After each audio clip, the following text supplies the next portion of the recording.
필립 얀시라고 하는 기독교인 작가가 있어요.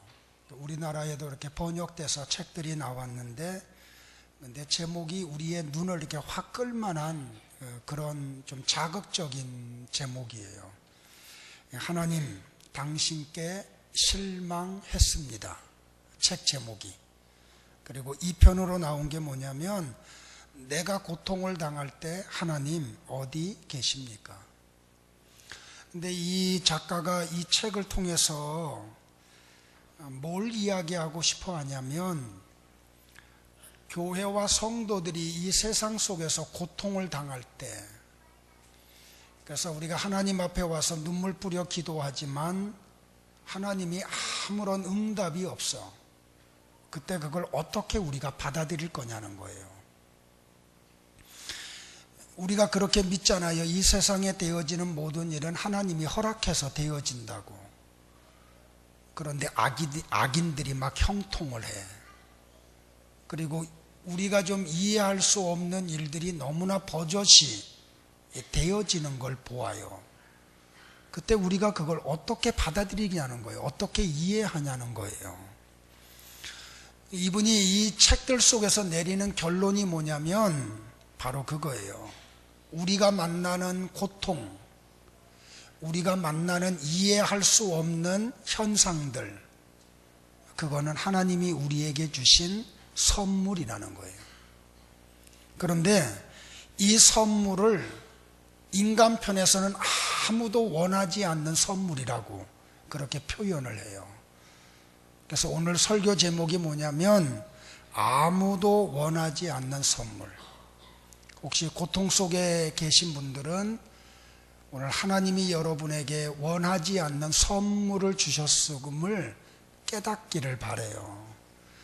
근데 이분이 이 책에서 뭐라고 말하냐면, 하나님이 우리를 고난 속으로 몰아넣었는데 고통을 느끼지 못해. 그게 지옥이라요. 그러면서 이분이 어떻게 표현하냐면, 한센병 걸린 사람들을 표현을 해요.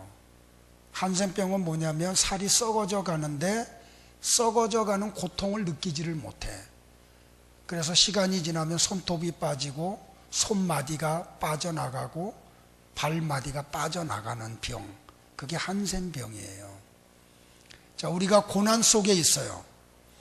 근데 고통을 느끼세요? 그거의 은혜라는 거예요. 우리가 고난 속에 있는데 전혀 고통을 느끼질 못해. 하나님이 나와 함께 하지 않는데 그 함께 하지 않음을 느끼지를 못해. 그게 저주라는 거예요. 오늘 지금 욥이 지금 하나님으로부터 선물을 받았어. 무슨 선물이요? 고난이라고 하는 선물을 받았어요. 하나님 편에서는 주셨는데 요 편에서 보면은 원하지 않는 선물이에요. 그게 뭐예요? 고통이에요. 하나님이 욥기서 1장과 2장에서 사탄 앞에서 욥을 이렇게 소개해요. 야, 동방에 있는 욥, 그 사람같이 순전하고 정직하고 하나님을 경외하는 사람을 너 본 적 있어? 하고 하나님이 칭찬을 해요. 그 사람은 악에서 떠난 사람이라고 소개를 해요. 10명의 자녀들이 있는데 형제의 생일을 당해서 한자리에 모여서 잔치를 하고 나면 그 다음날 10명의 자녀를 다 불러. 그리고 하나님 앞에 속죄 제물을 드려요. 그 이유는 혹시 이놈들이 나 없는 가운데 잔치를 벌이다가 마음으로라도 하나님 앞에 범죄했을까 봐. 그 정도로 순결한 삶을 욥이 살아왔다는 거예요. 그러니까 다시 말하면 욥은 이런 고통을 받을 만한 허물이 있는 사람이 아니에요. 지금 만나고 있는 이 아픔을 죄를 지어서 그가 겪고 있는 게 아니라는 말이에요. 재산을 다 잃어버리잖아요. 10명의 자녀를 다 잃어버리잖아요. 욥의 정수리부터 발바닥까지 악창이 들러가지고 고름이 질질 흐르잖아요. 하나님을 향해서 가장 의로웠던 사람이 최악의 고통 속에 지금 빠져버리고 말았어요. 이 모습을 보고 우리는 이런 질문을 던져요. 하나님, 왜 욥이 그런 고통을 당해야 합니까?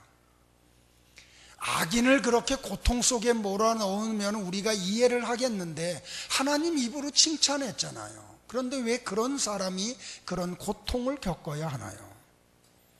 왜 의로운 사람, 믿음 있는 사람, 정직한 사람, 악에서 떠난 욥이 고난을 당해야 하나요? 왜 하나님은 사탄에게 입이 마르도록 욥을 칭찬하고 지금 그에게 이런 고통을 허락을 하셨나요? 만약에 욥이 이런 고통을 받을 만한 허물이 있고 죄를 범했다면 우리 인간편에서 하나님 앞에 이런 질문을 던지면 안 돼요. 그러나 욥은 그런 죄를 전혀 짓지 않았다고 하나님 스스로 인정을 하셨어요. 그럼에도 불구하고 하나님은 지금 욥을 마치 1장부터 23장까지 욥을 죄인 다루듯이 다루고 있어요. 그것도 아주 흉악한 죄인을 다루듯이 욥을 지금 다루고 있어요. 이게 지금 욥이 더 힘들어하는 이유예요. 그런데 욥을 더 고통스럽게 하는 게 뭔지 아세요? 하나님 앞에 와서 신음을 하고 눈물을 흘리면서 물어보는데도 불구하고 하나님이 침묵하고 계시다는 거예요. 어떤 말씀도 하지를 않으셔. 만나주지도 않으세요. 그래서 오늘 8절과 9절에서 욥이 이런 고백을 해요. 같이 한번 볼까요? 시작. 그런데 내가 앞으로 가도 그가 아니 계시고 뒤로 가도 보이지 아니하며 그가 왼편에서 일하시나 내가 만날 수 없고 그가 오른편으로 돌이키시나 배울 수 없구나. 지금 욥의 심정이 그거예요. 내가 앞으로 가도 하나님은 나를 만나주질 않아. 뒤로 가도 하나님이 그렇게 안 해. 왼편에서 일하시는 건 내가 알매도 불구하고 내가 하나님을 만날 수가 없어. 그분이 오른편으로 움직이시는데 내가 오른편으로 가도 그분을 만날 수가 없어. 지금 욥의 고백이에요. 철저하게 욥을 향해 침묵하고 계시고 외면하고 계시는 하나님을 표현을 해요. 우린 잘 알잖아요. 하나님은 어디에나 계신 분이에요. 그래서 우리가 이런 표현하잖아요. 그분은 무소부재하시다고. 어디에나 계셔. 어떤 분이 전도를 받았는데 끝까지 안 믿은 거예요. 근데 이분이 취미생활을 하는데 뭘 하냐면 스킨스쿠버를 해요. 그래서 산소통을 짊어매고 바닷속에 들어가서 하나님이 창조한 바닷속에 있는 것들을 즐기고 있는데 거기에 종이 하나가 떨어져 있더래. 요한복음 3장 16절. 하나님이 세상을 이처럼 사랑하사 독생자를 주셨으니 이는 저를 믿는 자마다 멸망하지 않고 영생을 얻게 하려 하심이라. 누군가 전도했던 전도지인데 받은 사람이 그냥 하늘로 휙 날렸는데 바람에 날려서 바다에 떨어져가지고 이 사람이 스킨스쿠버하는 그 바다 밑에 가라앉아 있는데 그 성경이 보이도록 쫙 펴 있더라는 거예요. 이 사람이 스킨스쿠버 하다가 바닷속에서 그 전도지의 문구를 보고 예수님을 믿었대요. 하나님은 바닷속에도 계신 분이에요. 우주에도 계신 분이시고요. 그런데 오늘 그 하나님이 그냥 계신 분이 아니고 살아계세요. 믿으세요? 그런데 살아계시고 어디에나 계시는 하나님이 그토록 사랑하는 욥이 신음하며 고통 속에서 하나님을 만나기를 그렇게 원하는데 하나님이 욥을 부재자로 찾아오세요. 도무지 만나주지를 않아. 얼굴도 보여주지 않고 음성도 들려주지 않고 온기도 느끼지 못하도록 하나님이 철저하게 외면하고 계세요. 제가 그런 경험을 했어요. 10대 후반부터 20대 중반까지 죽음 앞에 가가지고 할 수 있는 게 아무것도 없어. 좀 군대로라도 도망가고 싶은데 군대에서도 받아주질 않아요. 그래서 5년 동안 기도원 생활을 해요. 내가 할 수 있는 일이 아무것도 없으니까. 제가 즐겨 갔던 곳이 어디냐면 철원에 있는 대한수도원이에요. 그때는 좀 굉장히 외졌던 지역. 특별히 장마가 들면은 그 한탄강 그 좁은 협곡을 타고 내려가는 그 물소리 때문에 그 바위에 앉아서 기도를 해도 옆 사람 기도가 들리지 않을 정도로 거기를 즐겨 찾았던 이유는 두 가지 이유에, 하나는 기도원이 입회비를 안 받았어요. 그리고 또 하나는 밥값을 안 보고 밥값을 그냥 밥을 그냥 줬어요. 그러니까 돈도 없고 아무것도 가지고 있지 못한 내가 갈 수 있는 유일한 피난처가 대한수도원이에요. 가면은 먹여주고 재워주니까 또 은혜까지 베풀어주고요. 그래서 가가지고 그 막 범람하는 그 물소리를 들으면서 바위에 앉아가지고 제가 하나님 앞에 던졌던 질문이 이거예요. 하나님, 왜 나에게 이런 고통을 주시나요? 여러분들 19의 나이에 죽음의 문턱 앞에 간 청년이 하나님 앞에 부르짖는 외침이에요. 하나님, 왜 나를, 왜 많은 사람이 있는데 하필이면 왜 나를 이 죽음의 세계 속으로 몰아넣으셨나요? 5년 동안 기도하고 물어보는데 하나님이 한 번도 답변을 해주지 않으세요. 흘러가는 강물은 변함없이 계속 서해로 흘러가요. 기도하기 전에 하늘은 여전히 맑은 하늘로 나를 향해서 쳐다봐요. 기도하기 전에 서 있던 나무들은 여전히 그대로 서 있을 뿐이에요. 하나님은 어디에서도 나를 찾아오시지 않으시고 내 질문에 답변을 하지 않으세요. 몸은 여전히 아프고 앞은 여전히 캄캄해요. 혹시 오늘 이 자리에 참석한 성도님들 가운데 그런 경험을 하셨거나 지금 그런 상태에 계신 분이 있나요? 제가 그 일을 겪고 지금 거의 몇 년인가요? 40년 가까이 흘러왔어요. 그런데 그때 19의 나이에 25의 나이에 하나님 앞에 던졌던 질문, 하나님 왜 나에게 이런 고통을 주시나요? 이 나이에 왜 죽음 앞에 몰고 가시나요? 왜 하필이면 나나요? 이 물음 앞에 어떤 답변도 하지 않았던 하나님이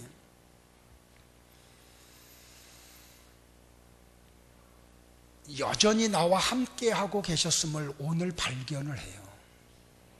그분은 나를 떠난 적이 한 번도 없어. 내가 느끼지 못한 것 뿐이고 내게 말씀하지 않은 것 뿐이지, 내 그 물음 속에서 침묵하셨던 하나님은 한순간도 나를 놓지 않고 나와 함께 하시고 나를 인도하시고 나를 도와주시고 그리고 여기까지 오게 하셨어요. 그러니까 내가 만난 이 하나님, 욥이 만난 하나님, 그분은 선하신 하나님, 좋으신 하나님, 인자하신 하나님, 자비하신 하나님, 광대하신 하나님. 그런데 이 욥이 하나님이 주신 선물인 고통 속에서 놀라운 진리를 발견을 해요. 그 깨달아요. 세 가지를 고백을 해요. 오늘 본문 속에서 10절이에요. 성도 여러분들, 욥기서 23장 10절은 나이를 분문하고 암송하시기를 부탁을 드려요. 자, 다 같이 한번 고백을 합니다. 시작. 그가 나를 단련하시나니 그가 나를 단련하신 후에는 내가 순금같이 되어 나오리라. 그 고통의 잿더미에 앉아가지고 깨어진 기와장으로 자기 몸을 긁으면서 신음하면서 욥이 깨달은 사실이 있어요. 하나는 뭐냐면, 나는 지금 몰라. 그런데 하나님은 알고 계시다고 고백을 해요. 오늘 내가 만난 이 아픔, 그걸 나는 몰라. 내일 어떤 일이 펼쳐질지, 하나님이 내일은 나를 어디로 데리고 가실지 나는 몰라. 그런데 하나님은 아셔. 이게 욥이 원하지 않는 선물 속에서 깨달은 첫 번째 내용이에요. 그래요, 여러분들. 욥은 몰라요. 그런데 하나님은 다 아세요. 오늘 나와 여러분은 몰라요. 그런데 하나님은 알고 계세요. 내가 왜 이런 고난을 당해야 하는지 모르는데 하나님은 알고 계세요. 그 하나님이 아심받은 속에 내가 지금 존재하고 있다. 이게 욥의 고백이에요. 내 머리로는 다 알지 못해. 내 몸으로도 이해를 못해. 그런데 하나님은 아셔. 그 하나님의 아심 속에 내가 존재하고 있다고 바울이 고백을 해요. 하나님의 지식은 확실한 지식, 영원한 지식. 그 하나님의 지식 속에 내가 존재하고 있어요. 그 하나님의 전지하심 속에 내가 속해 있어요. 그런 거로 지금 욥의 고백이 뭐냐면, 나는 잘 모르지만 하나님이 아시기 때문에 나는 그 하나님을 믿는다고, 그리고 그분의 인도를 나는 따라간다고, 그걸 고백을 해요. 여러분들 혹시 이 길에 이렇게 가는 어린아이를 붙들고 손을 잡고 가는 아버지나 어머니의 모습을 보세요, 여러분들. 아이는 아무것도 몰라. 그런데 그 어머니의 손을 붙잡고 아버지의 손을 붙들고 걸어가는 아이의 표정을 한번 보세요. 근심 걱정 하나도 없어요. 그 아이의 얼굴을 보면 얼굴에 웃음이 가득 차고 있어. 평안이 있어요. 왜 그래요? 그 아이는 지금 나를 붙들고 가는 아버지와 어머니가 어디로 가는지 몰라. 목적지가 어딘지를 모르고 어디로 가는지를 몰라. 그 속에 뭐가 있는지도 몰라. 그런데 부모님은 아세요. 그 부모님을 향한 신뢰가 있기 때문에 아이는 편안한 가운데서 그 길을 걸어가요. 지금 욥이 그러고 있다고 고백을 하는 거예요. 그렇다면 사랑하는 성도 여러분들, 나와 여러분도 이 깨달음 속에 들어가기를 주의 이름으로 축복을 해요. 욥의 고백이 뭐예요, 여러분들? 나는 모릅니다. 그러나 하나님은 다 아십니다. 그래서 하나님이 하시는 일을 내가 받아들입니다. 수용합니다. 그 뜻이에요. 자, 23장 11절을 보겠어요. 다 같이 볼까요? 시작. 내 발이 그의 걸음을 바로 따랐으며 내가 그의 길을 지켜 치우치지 아니하였다. 이걸 하니까, 이걸 신뢰하니까 욥의 고백이 그거예요. 내 발이 그의 걸음을 바로 따랐으며 내가 그의 길을 지켜 치우치지 않았습니다. 왜? 나는 모르는데 하나님이 다 아시는 분이기 때문에, 그래서 그분을 전적으로 신뢰하기 때문에 그분의 인도를 아무 의심 없이 받아들이고 따라가요. 두 번째로 욥이 원하지 않는 선물이니 고통 속에서 깨달은 두 번째가 뭔지 아세요? 하나님에게 작정하신 것이 있다는 걸 깨달아요. 13절 14절이에요. 자, 같이 봅니다. 시작. 그는 뜻이 일정하시니 누가 능히 돌이키랴. 그의 마음에 하고자 하시는 것이면 그것을 행하시나니 그런즉 내게 작정하신 것을 이루실 것이라. 이런 일이 그에게 많이 있느니라. 아멘 되세요? 이게 무슨 말이에요? 하나님은 나와 여러분을 향한 시나리오를 가지고 계시다는 말이에요. 근데 우리가 그 시나리오를 몰라. 다시 말하면 하나님의 나를 향한 경륜이 있다는 말이에요. 그런데 이 하나님이 어떻게 하냐면 나를 향한 시나리오를 가지고 계신 분이 그거를 다 이루어 가신대.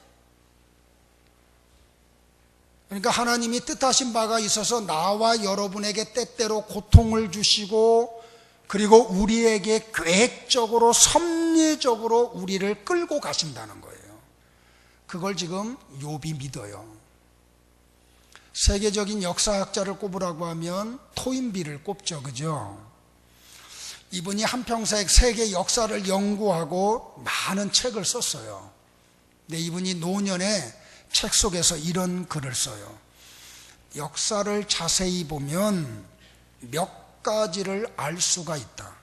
사람이 아무리 노력하고 수고해도 사람의 뜻대로 안 되더라.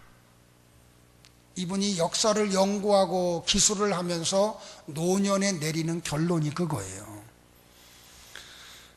그러니까 무슨 말이냐면 내 뜻대로 안 되는 게 있다는 걸 아는 게 얼마나 중요한지 몰라.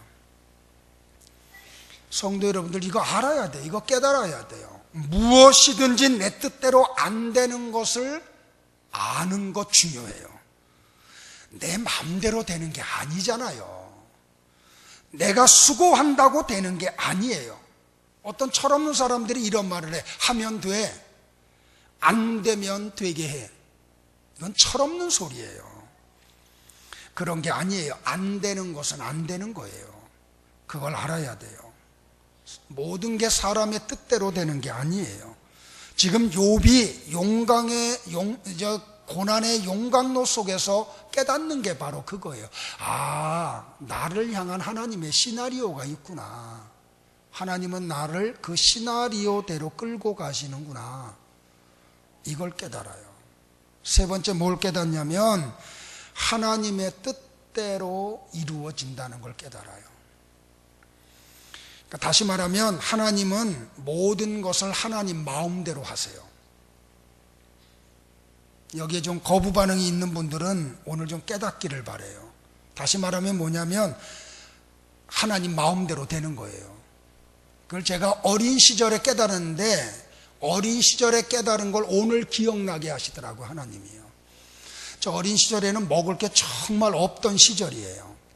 그래서 어떻게 되냐면 봄철이 되면 농부들이 밭을 갈아. 메마른 밭을.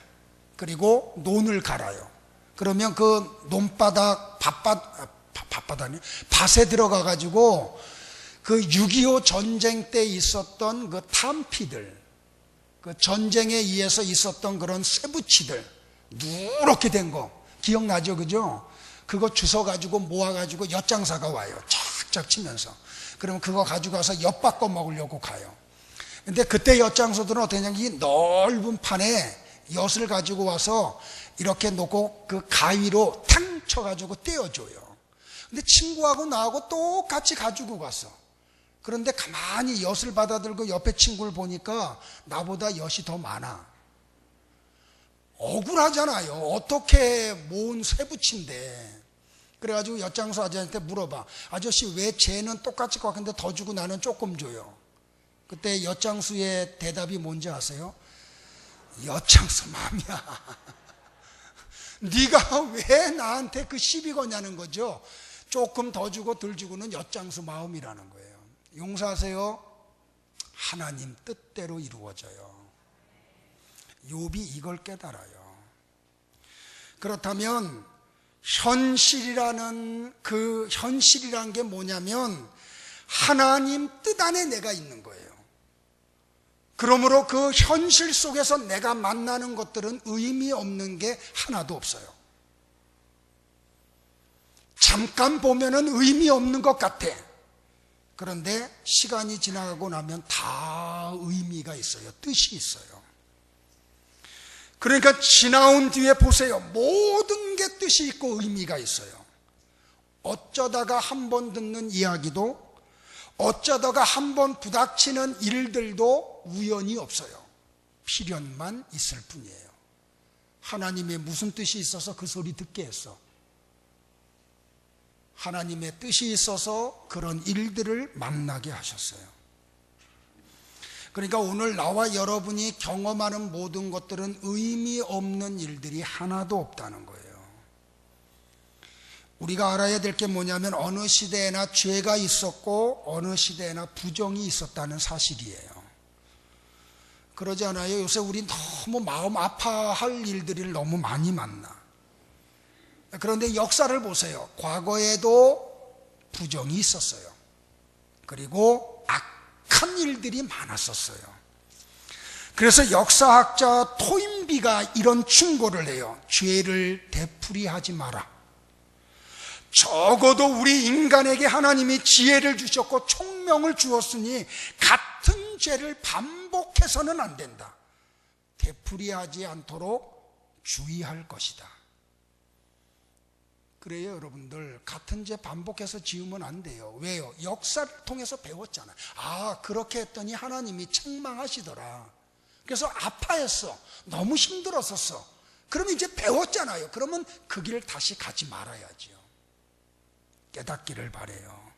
그러니까 이게 뭐냐면 중요한 것은 역사에 우리가 스스로 책임을 져야 한다는 거예요. 근데 오늘 와서 보면 다 뭐라 그래? 다 전부 남의 책임이야. 내 책임은 하나도 없어. 근데 우리가 깨달아야 될 게 그거예요. 내 책임이라는 거예요. 우리가 기도하지 않았어. 우리가 정직하게 살지 않았어. 잊지 마세요. 하나님 뜻 안에서 이루어져요. 그거를 인정해야 돼요. 받아들여야 돼요. 자, 마지막 세 번째로 이 고난이 내게 유익한 것이라고. 이 욥의 위대함이 뭐냐면 지금 만나는 아픔을 긍정적으로 바라봐요. 그리고 긍정적으로 수용을 해요. 자, 다시 한번 봐요. 10절이요. 암송해야 되기 때문에 자꾸 그래요. 시작. 그가 나를 단련하신 후에 순금과 같이 나올 것이다. 뭐라고 이야기해요? 지금 너무 아파해. 다 없어졌어요.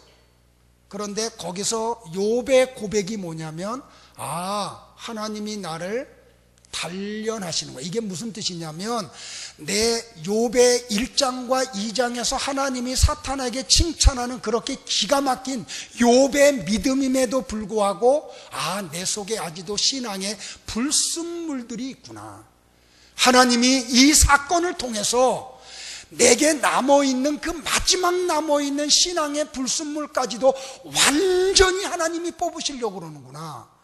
그래서 내가 이 용광로를 지나가고 나면 순금과 같은 믿음의 사람이 돼서 나오겠다고 욥이 그렇게 고백을 해요.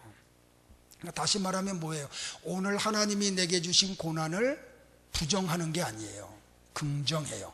거부하는 게 아니에요. 수용해요. 욥의 믿음이에요. 오늘 성도 여러분들 원망하지 마세요. 부모님들, 주변의 환경 받아들이세요. 받아들이는데 믿음으로 받아들이세요. 긍정적으로 받아들이세요. 언제까지 원망하고 있을 거예요? 언제까지 그렇게 분노 속에 있을 거예요? 받아들이세요. 내가 지금 알지는 못하지만 나를 너무 사랑하시는 하나님이 내게 허락한 사건들이에요. 하나님이 내게 주신 일들이에요. 그대로 받아들이세요. 그리고 그 안에서 깨달으세요. 하나님이 내 믿음을 좋게 하려고 하는 거구나. 잊지 말기를 주의 이름으로 축복을 해요. 그래서 욥의 이 고백이 뭔지 아세요? 고난이 축복이구나. 여기까지 가요. 자, 고개 드세요, 여러분들. 지나온 과거 속에서 내가 겪었던 모든 사건들, 그 히스토리, 그걸 받아들이세요. 그리고 그 아픔이 축복임을 고백을 하세요.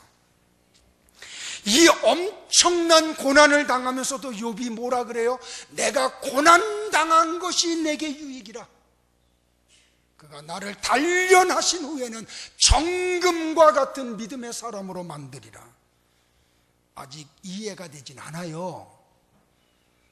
그런데 이것은 유익하다고. 이해가 되는 것이 되고 못 되는 것은 못 되더라도 하나님이 살아계신 한, 그가 나와 함께 하시는 한 이것은 내게 유익한 것이라고 아픔을 다 받아들여요. 이게 욥의 신앙이에요. 사도 바울이 똑같은 고백을 해요. 빌립보서 1장 12절에서. 자, 다시 한번 고백을 할까요? 앞에 보고요. 시작. 나의 당한 일이 도리어 복음의 진보가 된 줄을 너희가 알기를 원하노라. 이 바울이 이 고백을 어디서 했는지 알아요? 감옥 안에서 했어요. 3년 감옥 생활하면서. 이유 없어요. 죄 져서 감옥 간 거 아니에요. 복음 전하고 선한 일 하다 감옥에 갔어요. 그런데 3년 감옥살이를 하고 바울이 속상해하는 게 아니고 이렇게 고백을 해요. 나의 당한 이 모든 일이 내게는 진보로 나타났다. 내게 복음의 좋은 역사로 가져왔다. 그것을 깨닫고 고백하고 있어요, 여러분들. 그러니까 성도 여러분들, 예전에 내가 겪었던 일들, 그 모든 것들, 억울하게 만났던 사건들, 그것으로 인해서 지금까지 고통 속에 살고 있는 그 모든 것들, 그 속에 하나님의 경륜이 있어요. 근데 그 경륜은 선하신 경륜이에요. 우리가 다 이해 못해. 하나님 사랑하는 자녀에게 왜 그렇게? 근데 하나님이 그 모든 것을 합력하여 선을 이루실 줄로 믿는 것, 이게 나와 여러분의 믿음이 되기를 바라요. 나는 몰라. 근데 하나님은 아셔. 그리고 언젠가 나 또한 오늘의 고통을 확연히 알 날이 반드시 있어요. 그리고 하나님은 나를 선한 길로 인도하심을 받아들여요. 성도 여러분들, 오늘 만나고 있는 일들이 납득이 가요? 얼마 전에 책 한 권을 봤는데 한 권 읽고 한 문장을 딱 건졌어요. 그러니까 책 한 권 읽고 건진 기가 막힌 거예요. 그래서 내가 좀 띄워달라 그랬어요, 방송실에. 자, 납득이 가는 분은 감사하고 납득이 안 되는 분은 믿으시기 바랍니다. 뭔 말인지 알겠죠, 그죠? 자, 성경은 아니지만 다 같이 한번 고백합시다. 시작. 납득이 가는 분은 감사하고 납득이 안 되는 분은 믿으시기 바랍니다. 아멘해도 절대 제 화내지 않아요. 너무 멋있더라고요, 이 글이요. 오늘 하나님이 나를 향해서 하는 일이 내가 납득이 안 돼. 그러면 믿어야 돼요. 하나님이 나 죽이려고 하는 거 아님을 믿어야 돼요. 나를 선한 길로 인도하심을 믿어야 돼요. 근데 납득이 되는 분이 계시면 감사하세요. 유명한 스코틀랜드의 기독교 학자였던 C.S. 루이스가 이런 말을 해요. 그래서 고통은 하나님의 음성을 듣는 확성기다. 사람들이 못됨을 알거든요. 하나님이 편안하게 좋은 길, 선한 길 그냥 하면은 도무지 하나님 음성 들을 수가 없어. 그래서 고통을 통해서 하나님의 음성을 듣게 만들어요. 그러니까 고통은 하나님의 음성을 듣는 확성기래요.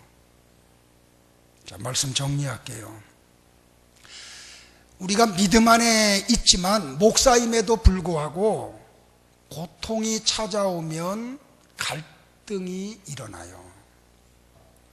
특별히 바르게 살 때 오는 고통, 믿음으로 살려고 몸부림칠 때 찾아오는 고난, 그런 게 있을 때 하나님의 말씀을 온전히 믿는 게 목사인데도 불구하고 어려울 때가 있어요.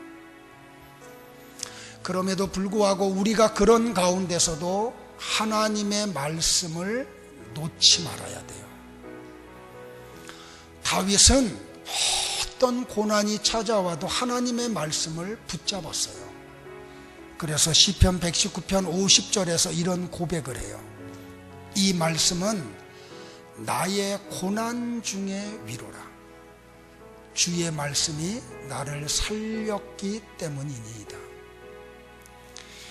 우리를 고통의 자리에서 건져줄 것은 하나님 말씀밖에는 없다는 말이에요.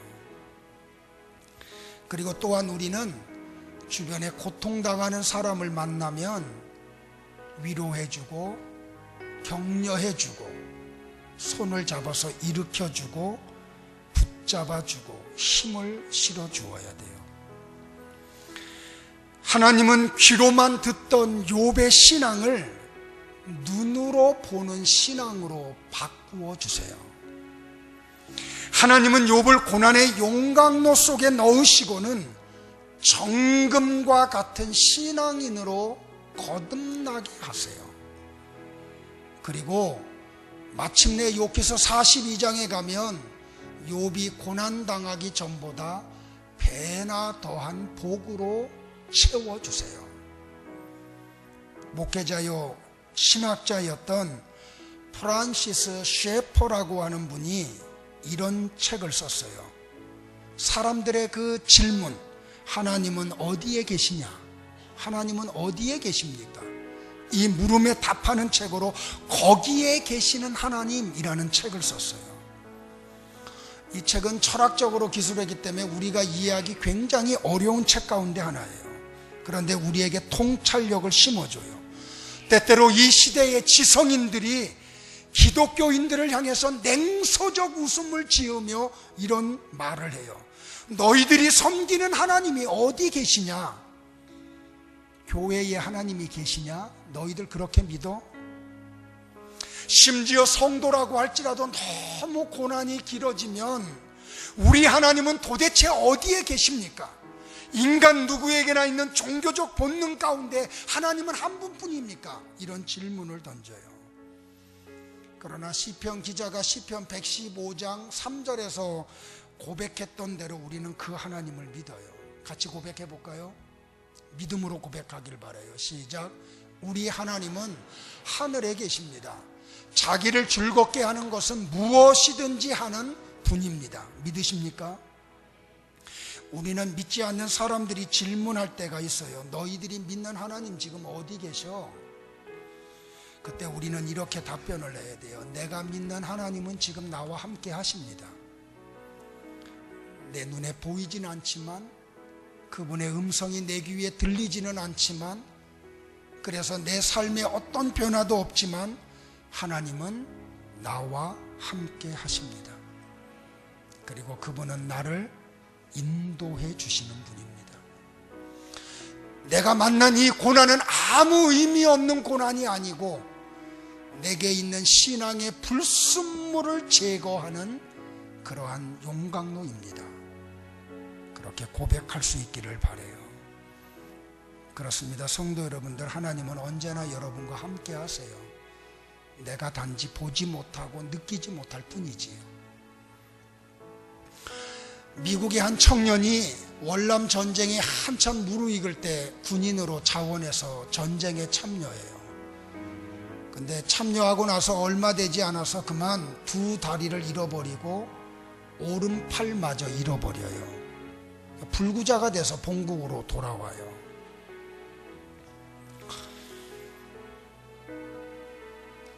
그런데 이 사람이 나중에 어떻게 되냐면 미국의 상원 의원이 돼요. 그 사람이 누구냐면 조지아주의 상원 의원이었던 클리블랜드 상원 의원이에요. 그가 나중에 이런 간증을 해요. 두 다리도 없고 허벅지도 없으니 앉아 있는 게 전부였습니다. 오른팔도 없이 왼팔 하나뿐이었습니다. 내가 할 수 있는 일은 아무것도 없었습니다. 날이면 날마다, 달이면 달마다 그야말로 황폐한 삶이 전부였습니다. 28살의 청년에게는 미래가 없었습니다. 저는 전쟁의 영웅이었습니다. 조지아 주에서 누구나 제 이름을 안다는 것이 나의 전 재산이었습니다. 그때 엉뚱한 생각이 내게 스쳐 지나갔습니다. 정치가로 내가 나서자. 내가 가지고 있는 거 아무것도 없고 할 수 없는 거 없는데 조지아 사람들이 나를 다 아니까 정치가로 나서자. 그래서 선거에 나가게 되었고 그는 미국 상원 의원이 돼요. 제 이름이 상원에 기록되어 있었습니다. 제가 상처들이 없었다면 여기에 올 수 없었을 것입니다. 상처가 성공에 이르는 지옥 같은 길이었습니다. 저는 여기에 앉아서 매 순간을 즐깁니다. 하나님은 조지아주에 있는 28 먹은 청년 클리블랜드에게 상처를 주세요.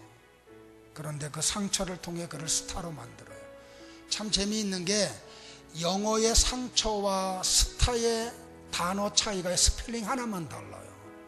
상처는 SCAR, 스타는 STAR. 스퀘어가 스타가 돼요. 다시 말하면 하나님은 우리의 상처를 통해서 우리를 스타로 만들기를 원해요. 욥을 그렇게 상처 속에 몰아넣었던 하나님이 그를 신앙의 스타로 만들어서 지금 이 지구의 역사가 존재하는 동안 많은 사람들에게 신앙의 스타가 되게 해서 우리에게 빛나게 만들어 주셨어요. 이 욥의 하나님이 여러분 한 분 한 분의 하나님이세요.